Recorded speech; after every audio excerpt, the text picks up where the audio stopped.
तो ये है नथिंग फोन 2A। सब कह रहे हैं बहुत बढ़िया फ़ोन है, होगा, लेकिन मुझे कुछ दिक्कतें दिखी हैं। देखो डिज़ाइन वाइज तो बहुत बढ़िया है, मतलब इस प्राइस सेगमेंट में इससे बेटर लुकिंग फ़ोन शायद नहीं है। मतलब अगर आप इस प्राइस सेगमेंट में बाकी फोन्स को देखेंगे तो वो काफ़ी सिमिलर से दिखते हैं। या तो उनके कैमरा आइलैंड सेम जैसे होते हैं, या जो कलर्स होते हैं वही सॉलिड एक कलर सा होता है, कोई टेक्सचर नहीं, कोई ज़्यादा पैटर्न नहीं। उस हिसाब से देखा जाए तो ये फ़ोन काफ़ी अच्छा लगता है। लेकिन मैं आपको कुछ ऐसी चीज़ें बताता हूँ जो शायद आपको बाकी लोगों से कम सुनने में मिली हो। देखिए, इस प्राइस सेगमेंट में यूजुअली ग्लास बैक नहीं आता है, इसमें भी नहीं, लेकिन इसमें लगता नहीं है कि प्लास्टिक लगा हुआ है। मतलब इसको अगर आप दूर से देखोगे ना तो आपको ग्लास ही लगेगा। और इसका एक काफी बड़ा रीजन ये है कि जो ये टेक्सचर है, जो डिजाइन है ना, ये इस प्लास्टिक के पीछे है, तो और ग्लास वाली फीलिंग आती है। और दूसरा, इस प्राइस सेगमेंट में मेटल फ्रेम भी नहीं मिलता। अगेन इसमें भी नहीं है, लेकिन क्योंकि इन्होंने इसमें ये मैट फिनिश ग्रे कलर का एक काफी मेटालिक फिनिश दे रखा है, तो लगता है कि मेटालिक फ्रेम है। अगेन है प्लास्टिक ही। लेकिन दो चीजें इस फोन के बारे में जो मुझे काफी परेशान करती है, ये ना गंदा बहुत रहता है। मतलब अगर आपको अपना फोन साफ रखने की आदत है तो पूरे दिन आप इसको साफ ही करते रह जाएंगे। और अगर ऐसा है और फिर भी नथिंग फोन 2A ही चाहिए तो मे बी अगर आप व्हाइट वाला ले तो बेटर रहेगा। और दूसरी चीज जो मुझे बॉदर करती है वो ये है कि देखो, इस फोन की ब्यूटी जो है ना इसके बैक में ही है, लेकिन ओवर टाइम ये प्लास्टिक में स्क्रैचेस आएंगे, स्कफ्स आएंगे, मार्क्स आएंगे, गंदा होगा, तो क्या ये उतना ही अच्छा लगेगा? लेकिन जिन्होंने ये फोन बनाया है उनका मानना कुछ और है। It has to look nice on day 100, you know, not just on day 1. लेकिन मुझे सच कहूँ तो थोड़ा डाउट है कि ओवर टाइम कैसे ये इतना शाइनी रहेगा, देखना पड़ेगा। खैर, डिजाइन को लेके कुछ और इंपॉर्टेंट बातें। ये है IP54 रेटेड, यानी पानी के स्प्लैशेस झेल लेगा, लेकिन इसको आप पानी में डुबा नहीं सकते। डुअल सिम ट्रे है, लेकिन स्टोरेज एक्सपेंशन का कोई ऑप्शन नहीं है। NFC का सपोर्ट है, लेकिन वायरलेस चार्जिंग सपोर्ट नहीं करता। गोरिल्ला ग्लास 5 की प्रोटेक्शन है, जो आई थिंक इस प्राइस सेगमेंट के हिसाब से ठीक है। अच्छा, मोटा मोटा इसका अगर आप डिजाइन देखेंगे ना तो काफी हद तक आईफोन जैसा लगता है। मतलब इसके जो कॉर्नर्स है, जिस तरह से घूमते हैं, जो राउंडेड कॉर्नर्स है, एकदम आईफोन जैसा है। और वही फ्लैट डिस्प्ले लैंग्वेज भी है।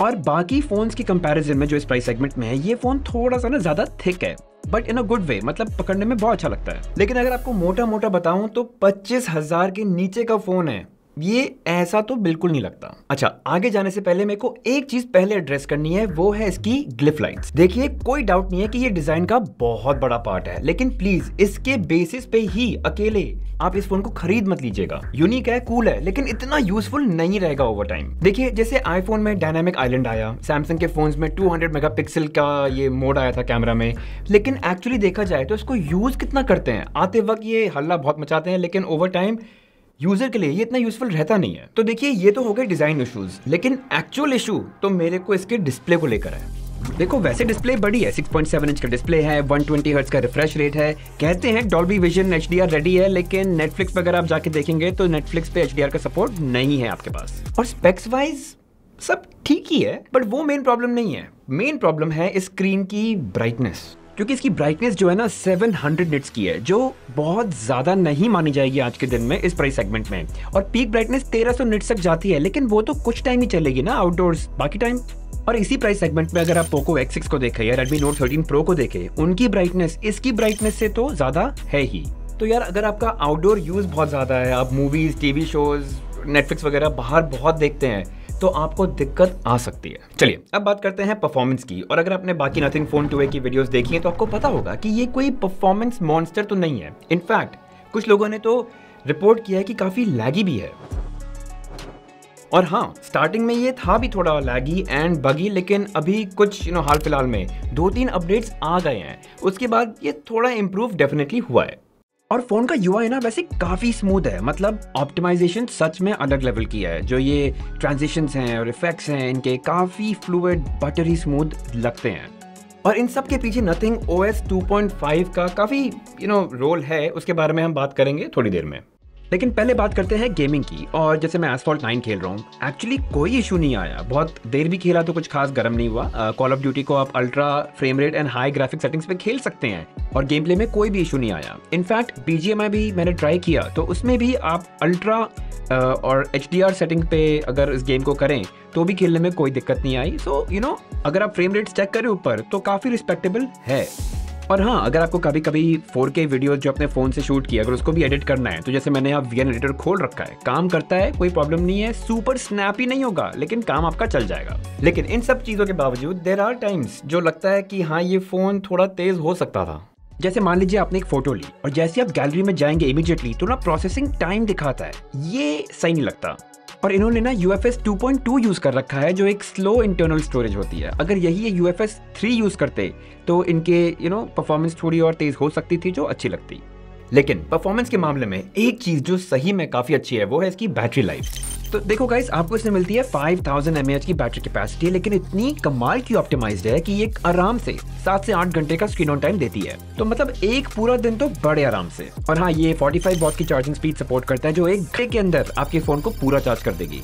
लेकिन हाँ यार, बाकी फोन्स की तरह इस प्राइस सेगमेंट में इसके साथ चार्जर नहीं आता, तो वो एक ऐसी चीज है जो आपको अलग से खर्च करने पड़ेंगे पैसे। वैसे अगर आप थोड़े से और पैसे जुटा के खर्च कर सकते हैं तो OnePlus Nord CE4 I think उसमें बेटर चिप मिलेगी आपको, बेटर परफॉर्मेंस मिलेगी ओवरऑल, तो वो देख सकते हैं। नया लॉन्च होने वाला है इसी फोन की तरह, तो थोड़ा वेट कर सकते हैं। अब जैसे Nothing Phone 2a का डिजाइन यूनिक है वैसे ही उसका सॉफ्टवेयर Nothing OS वो भी काफी यूनिक है। देखो, सबसे अच्छी बात इसके एक प्रीलोडेड ऐप्स ना बहुत कम है, कोई जंक नहीं है जैसे आपको Vivo या Oppo फोन्स में मिलता है। और देखिए, इसका बहुत बड़ा रीज़न ये भी हो सकता है कि Nothing अभी बस आया ही है मार्केट में, अभी टाइम ही कितना हुआ है, तो जो बड़े बड़े ऐप कंपनीज हैं अभी तक शायद Nothing के पास गए ही नहीं है कि आप हमें प्री पैकेज करके भेजो। तो फिलहाल Nothing is not dirty, but हो भी सकता है कुछ। एंड गाइस, Nothing प्रॉमिस करता है कि आपको 3 साल तक एंड्रॉइड अपग्रेड्स देगा और 4 साल के सिक्योरिटी अपडेट्स देगा, जो कि काफी नॉर्मल है इस प्राइस सेगमेंट में। लेकिन हाँ, कुछ फोन्स हैं जो इस सेगमेंट में भी 2 साल के ही अपग्रेड्स देते हैं, तो अगर आप डिसीजन ले रहे हो तो थोड़ा देख लेना। चलिए गाइस, अब बात करते हैं कैमरास की और पहले एक बार स्पेक्स देख लेते हैं।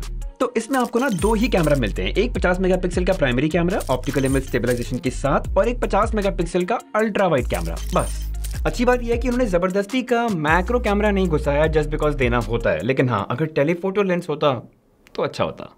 तो गाइज, ये रहे कुछ कैमरा सैंपल्स जो मैंने इसके प्राइमरी कैमरा से लिए थे, और ना मतलब ठीक है, इतने क्रेजी नहीं है। मतलब कभी कभी ये कलर्स ढंग से कैप्चर नहीं करता, कभी कभार वाइट बैलेंस ऑफ हो जाता है, जैसे कलर्स ना वॉश आउट लगते हैं, डिटेल्स भी कभी मिसिंग लगती हैं। मतलब ऐसी कोई फोटो नहीं जो आप देख के बोलेंगे वाह क्या फोटो ली है।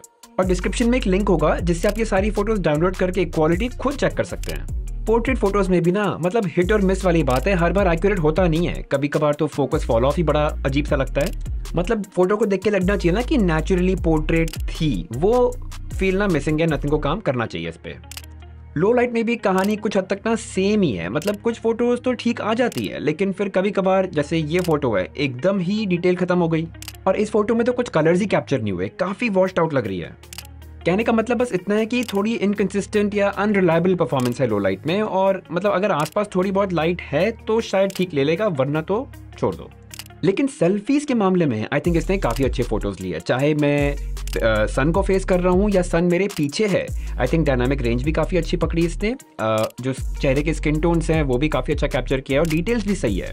लेकिन वही है यार, लो लाइट में फिर से गड़बड़ हो जाती है, काफ़ी सॉफ्ट हो जाता है, शार्पनेस नहीं रहती है एंड डिटेल्स खत्म। चलिए अब बात करते हैं वीडियो क्वालिटी की। एंड देखो 4K में शूट तो कर लेता है, और अगर आप बहुत ज़्यादा नहीं हिल रहे ना तो फुटेज ठीक आती है, लेकिन जैसे आप बहुत तेज़ हिलना शुरू करते हैं, चलना या दौड़ना, तो ना रोलिंग शटर इफेक्ट आ जाता है इसके अंदर और उससे क्वालिटी गिर जाती है, प्लेबैक अजीब लगता है। तो अगर आप स्टेबल हैं, आराम से मूव कर रहे हैं, तब तक फुटेज ठीक है। अच्छा, एक ट्रिकी शॉट था जहाँ पे ना ये फोकस नहीं कर पा रहा था, तो अगर मैं बहुत पास हूँ किसी सब्जेक्ट के और वो थोड़ा सा जैसे पतला है या छोटा है तो फोकस करने में बड़ा इशू आ रहा था, और फोकस करने के बाद रिटेन करने में भी फोकस को प्रॉब्लम थी। अब जैसे आप ये वाली फुटेज देखिए कितनी ब्लू एंड मजेंटा है, तो आप वाइट बैलेंस आप इसमें देखें तो काफ़ी गड़बड़ा गया है। और ना लो लाइट में भी प्रॉब्लम है, जैसे ही लाइट कम होने लगती है, जैसे इस कैफे के अंदर कितनी फोकस हंटिंग हो रही है, अगर आप देखें काफ़ी ब्रीथ है, मतलब एक हल्का सा शेक कर रहा है जैसे मैं चल रहा हूँ, और अगर और भी लो लाइट हो जाए तो वो फोकस ब्रीदिंग काफ़ी ऑब्वियस हो जाती है, जैसे कि इस फुटेज में। देखिए गाइस, ओवरऑल कोई बहुत बढ़िया कैमरा नहीं है, मतलब इस प्राइस सेगमेंट में अगर आप एक अच्छा कैमरा स्मार्टफोन देख रहे हैं तो डेफिनेटली ये आपकी लिस्ट में नहीं होना चाहिए, और हैं फोन्स जो आप यूज़ कर सकते हैं, बट ये वाला नहीं। तो देखिए गाइस, ओवरऑल अगर आपको सस्ते में एक Nothing फ़ोन की वाइब चाहिए थी, मिल गया। अगर आपको इस प्राइस सेगमेंट में एक गुड लुकिंग फ़ोन चाहिए था, मिल गया। हाँ, अब इसमें बेस्ट प्रोसेसर नहीं है, लेकिन स्मूथ है काफ़ी, और इसका UI जो है Nothing OS 2.5 काफ़ी कूल है, काफ़ी मतलब उसका अपना एक फ्लेवर है। थोड़ा बगी है अभी, बट आई थिंक वो over time updates security patches के साथ फिक्स हो जाएगा। लेकिन जैसे कि मैंने कहा, इसके अपने खुद के थोड़े बहुत इश्यूज हैं जो शायद ओवर टाइम नहीं जाएंगे। जैसे डिज़ाइन जो है काफ़ी फिंगरप्रिंटी है, ये ठीक नहीं हो सकता। इसका डिस्प्ले काफ़ी डल है, अगर आप बाहर बहुत ज़्यादा यूज़ करते हैं अपने फ़ोन को तो ये शायद इतना लास्ट नहीं करेगा, आपको काफ़ी इरिटेटिंग लगेगा। कैमरास भी काफ़ी एवरेज हैं, और फिर ना ही इसमें एक्सपेंडेबल स्टोरेज है, और बॉक्स में ना ही प्रोटेक्टिव केस मिलता है, ना ही आपको चार्जर मिलता है जैसे बाकी फ़ोन्स में इस प्राइस सेगमेंट पे मिलता है। तो बस वही कुछ छोटे मोटे इश्यूज़ हैं। मेरा काम आपको बताना है, आपका काम डिसीजन लेना है। पर अगर फिर भी आपको कोई डाउट्स कंसर्न्स हैं तो कमेंट सेक्शन में पूछिए, डेफिनेटली आपको हेल्प करूँगा। वीडियो अगर पसंद आया तो प्लीज़ लाइक ज़रूर कीजिएगा, सब्सक्राइब करके वो बेल आइकन मार्क करके ना नोटिफिकेशन बेल जो है उसको ज़रूर दबा दीजिएगा। मिलते हैं।